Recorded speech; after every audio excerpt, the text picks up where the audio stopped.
pengkaryaan dan jurnal itu menurut Prof. Yasraf gimana? Ya, sebetulnya kan ini ya, masalah pilihan karya atau jurnal itu sebetulnya kan tidak hanya urusan ini ya, tidak hanya urusan kenaikan pangkat itu ya, atau kenaikan jabatan itu. Memang sekarang ini kan hambatan teman-teman di ini nih, di seni rupa, desain, kriya, dan juga seni-seni cabang-cabang seni yang lain lah.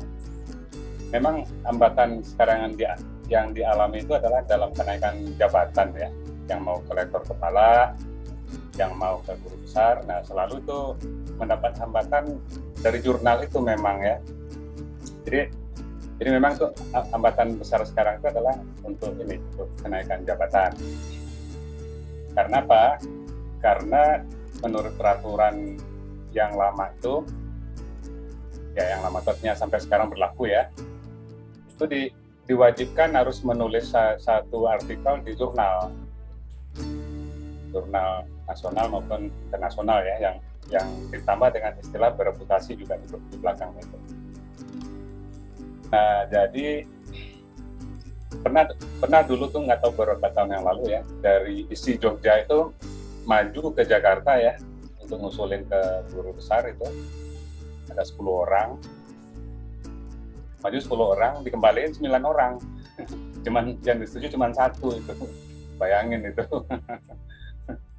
Nah, saya dengar juga di isi Solo juga sama itu. Katakanlah maju 5 ya untuk guru besar itu. Nah, yang disetujui itu nggak ada. Jadi ditolak semua gitu ya. Nah, jadi memang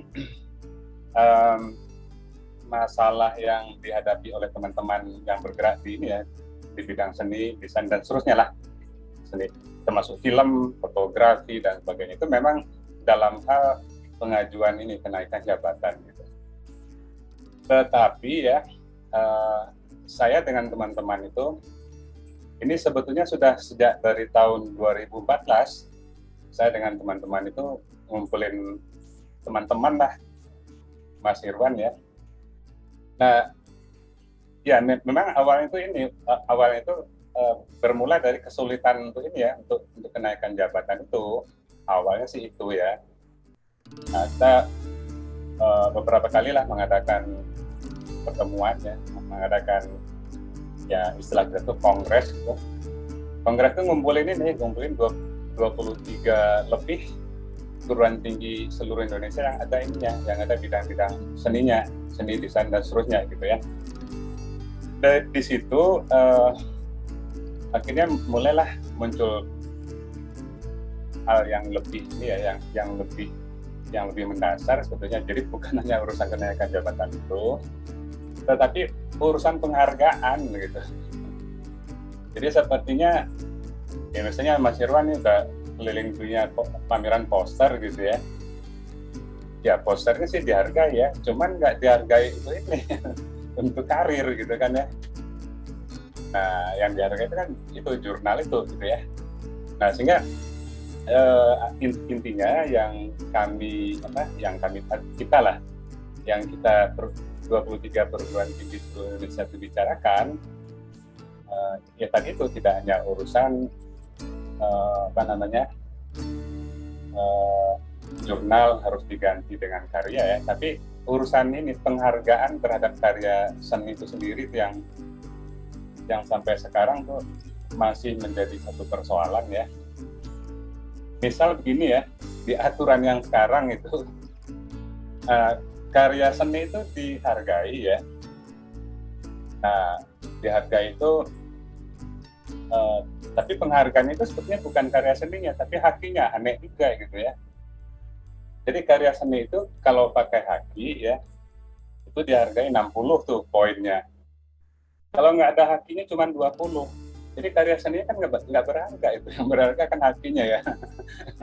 Nah, itu yang kami itu mempersoalkan itu gitu ya.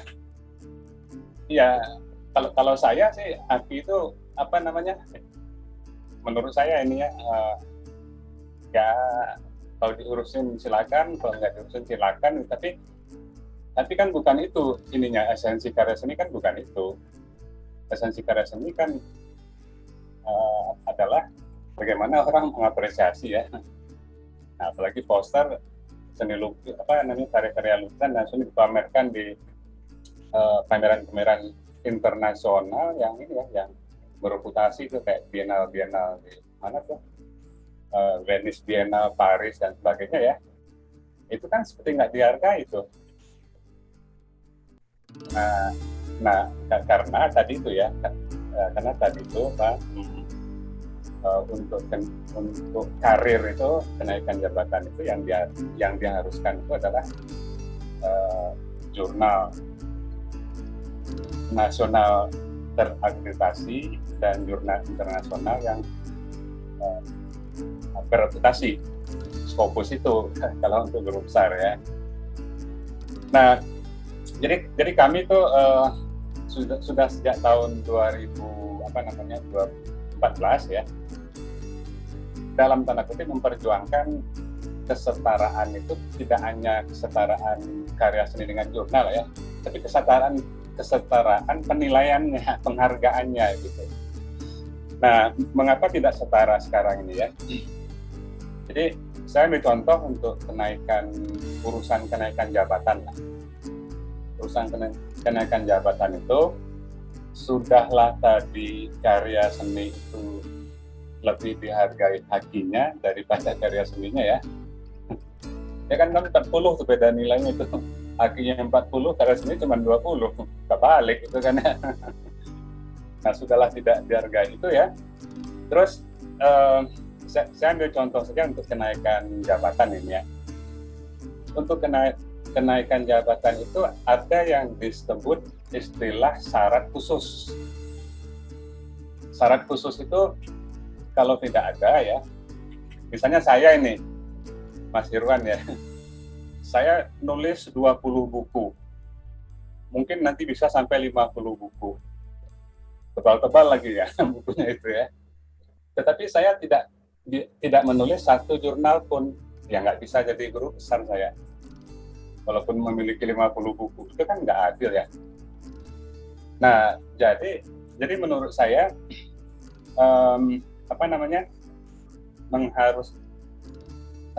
istilah itu kalau di dikti itu namanya syarat khusus. Syarat khusus itu kalau syarat khususnya nggak dipenuhi, ya nggak bisa.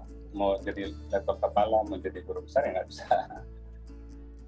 Mau Mas Irwan pameran poster berapapun ya, keliling dunia itu nggak punya satu ini jurnal nasional terakreditasi dikti Sinta 1, 2 itu nggak bisa jadi LK itu.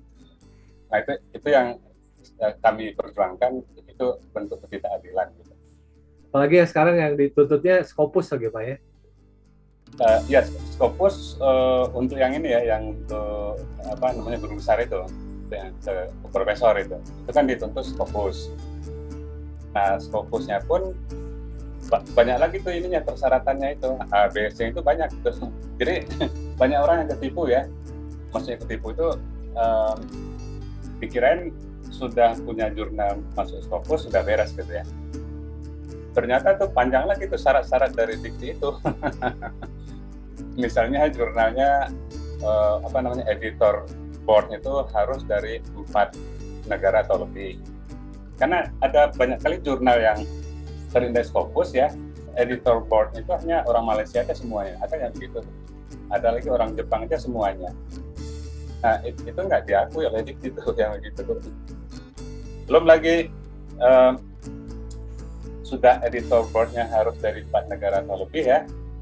Penulis dari jurnal itu harus dari 2 negara atau lebih.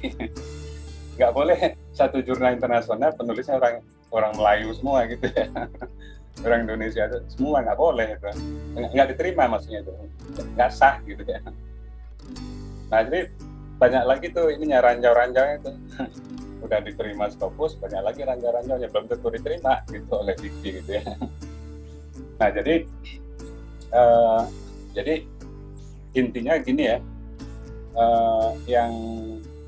yang kami lah untuk 22 perguruan tinggi sebelumnya perjuangkan adalah agar teman-teman yang bergerak di bidang di bidang karya ya, di bidang kekaryaan itu janganlah dibebani harus menulis jurnal untuk kenaikan pangkat pejabatannya gitu. Karena ya alasan kami gitu ya. Alasannya itu Mas Irwan bisa posternya masuk ke sebuah pameran internasional itu juga bukan usaha yang gampang gitu. Tidak semua orang bisa melakukannya ya. Jadi upaya itu berat di situ. Gitu. Nah, dapat pameran poster internasional atau lukisan gitu ya. Nah, untuk jadi guru besar harus nulis lagi jurnal yang juga upayanya lebih berat, sama beratnya dengan pameran poster atau lukisan tadi itu kan sama berat itu sebetulnya. Bahkan dalam hal tertentu lebih ringan jurnal ini kalau menurut saya ya. Nah gitu ya. Nah tapi kan nggak diterima gitu ya yang pameran poster ini.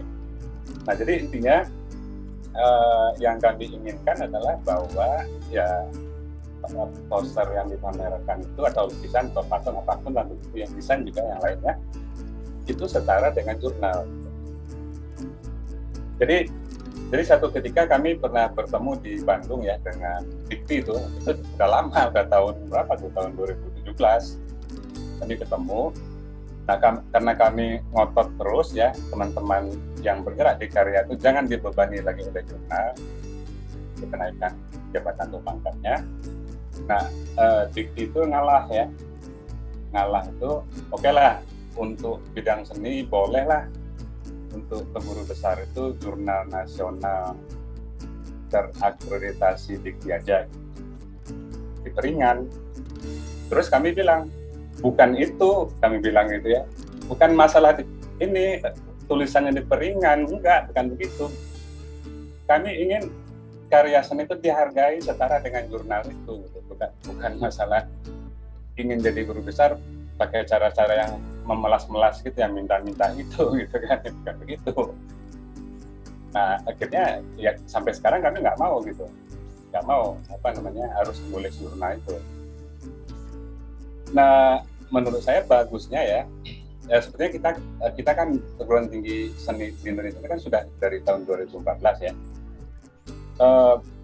Bagusnya itu adalah ditunjuknya Mas Menteri ini Nadiem ini itu inilah merupakan jalan terang bagi kita gitu ya.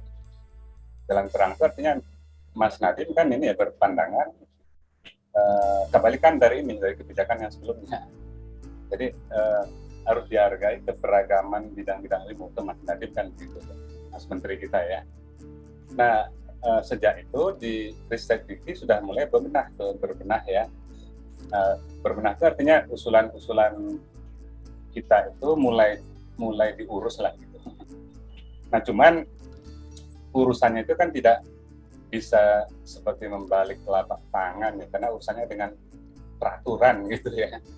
Nah jadi inilah misalnya begini di tahun 2018 sebenarnya Dikti sudah setuju dengan usulan kita, teman-teman yang bergerak di bidang seni nggak perlu nulis jurnal. Di tahun 2017 sudah setuju, tetapi kan harus merevisi peraturan menteri. Nah itu yang lama. Kemudian aturan itu juga berkaitan dengan peraturan Menpan RB itu. Menpan RB itu apa itu panjangannya? Pendayagunaan aparatur negara ya. Nah itu juga harus direvisi Permen RB itu harus direvisi juga. Nah proses itu yang cukup panjang ya. Nah sekarang intinya di Menpan RB pun usulan kita itu sudah disetujui juga. Nah ternyata ada lagi nih kedua permen itu harus disetujui oleh Kemenhukam. Nah ada lagi nih proses kayak gitu itu. Jadi urusan yang begitu-begitu itu ya udah kalau saya sih nyerah aja saya gitu ya, saya nggak bisa ngurusin yang gitu. Jadi kita sekarang ini kurang lebih ya teman-teman ini kita menunggu pengesahan dari Kemenhukam. Nah kalau pengesahan itu udah ada ya, itu sudah penghargaan atas karya seni itu sudah sebetulnya sudah setara dengan jurnal. Artinya untuk teman-teman yang bergerak di bidang teori nanti tetap akan nulis jurnal ya. Tapi untuk teman-teman yang bergerak di bidang kekaryaan, nah itu sudah bisa nanti ya kalau aturan itu sudah disahkan untuk mengajukan jabatan, pangkat dan seterusnya pakai karyanya sendiri. Jadi ada Mas Menteri ini kan konsepnya sangat pas dengan apa yang kita perjuangkan lah di bidang seni, itu sangat pas gitu. Kalau menterinya bukan Mas Nadiem ya belum tentu lah itu. Kita kemarin itu ketar-ketir gitu ya. Kalau menterinya misalnya Mas Nadiem itu reshuffle gitu ya, dipecat gitu ya, waduh ini bisa mentah lagi gitu. Nah sekarang kan masih beliau gitu kan. Nah mungkin secara singkat begitu Mas Irwan ya. Kalau nanti ada yang ingin penjelasan lebih lanjut nanti silakan mungkin kita diskusi gitu ya. Biar ada diskusinya juga nih.